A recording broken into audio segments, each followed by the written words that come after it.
Lalu ia memecah-mecahkan roti itu dan memberikannya kepada murid-muridnya supaya dibagi-bagikannya kepada orang banyak.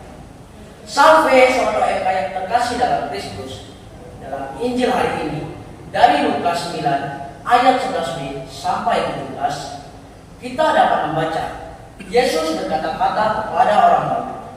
Di sini Yesus berkata kepada orang banyak itu tentang hal kerajaan Allah yang jelas-jelas tak seorang pun yang pernah dari sana.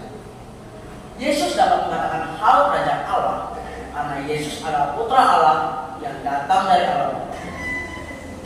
Untuk membuktikan bahwa dia sungguh-sungguh berasal dari Allah, Yesus menunjukkan identitas dirinya lewat kemampuannya yang tidak dimiliki orang biasa. Apa identitasnya itu? Identitasnya itu adalah kemampuannya menyembuhkan orang-orang yang memerlukan penyembuhan.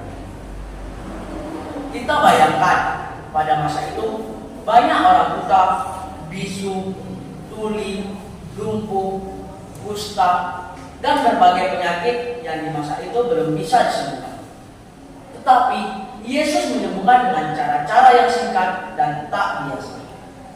Kemampuan Yesus itu adalah suatu peneguhan bagi orang bahwa hal kerajaan Allah yang ia sampaikan bukan berita hoax, sebab disampaikan oleh orang yang kompeten. Nah, tapi saudara MK jangan lupa, ada syarat yang dibuat Yesus, yaitu bagi orang yang membutuhkan terkesan syaratnya ringan. Tapi kata yang membutuhkan ini bermakna yang percaya atau yang beriman. Saat hari menjelang malam, kedua belas murid Yesus mulai resah karena orang banyak itu tak kunjung pulang. Mau dikasih makan apa mereka?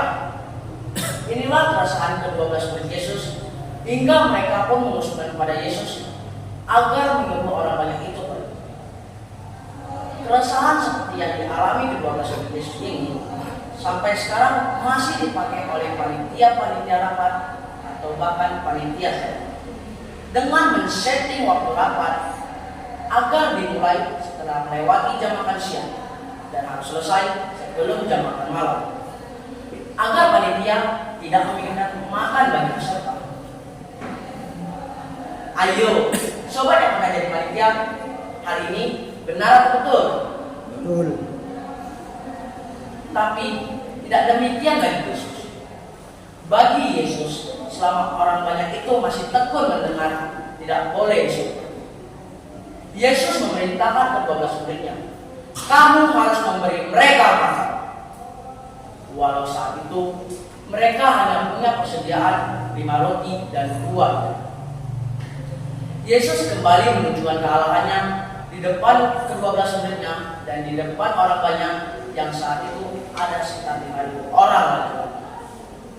Yesus mengumpulkan orang banyak itu 50 orang satu kelompok.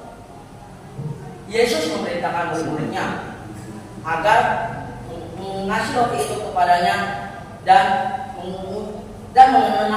menghadap ke langit, mengucap berkat, lalu memecah-mecahkan roti itu dan memberikannya kepada murid-muridnya supaya dibagi-bagikannya kepada orang.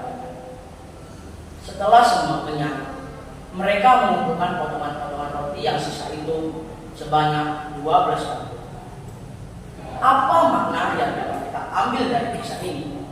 Kisah 5 roti dan 2 ikan ini adalah cikal bakal sakramen Ekaristi yang kita terima dalam gereja. Kalau saudara MK memperhatikan, dalam setiap misa selalu diawali dengan liturgi sakramen, lalu dilanjutkan dengan liturgi Ekaristi. Sama seperti yang dilakukan Yesus.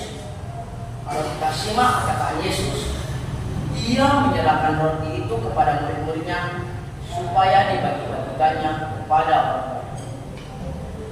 Inilah yang diteruskan oleh Gereja Katolik dengan mentahbiskan imam-imam yang meneruskan tugas para murid Yesus. Sisa roti ada 12 bakul, menyatakan kepada kita bahwa gereja tidak pernah kekurangan bekal untuk orang-orang yang percaya.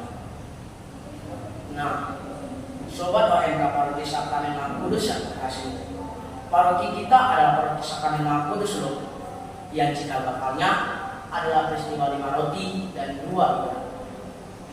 Marilah kita menjadi orang muda Katolik yang mau disentuh oleh Yesus, orang muda Katolik yang sungguh mengimani Kristus dan meyakini Ekaristi yang kita terima itu sungguh berasal dari Yesus. Amin.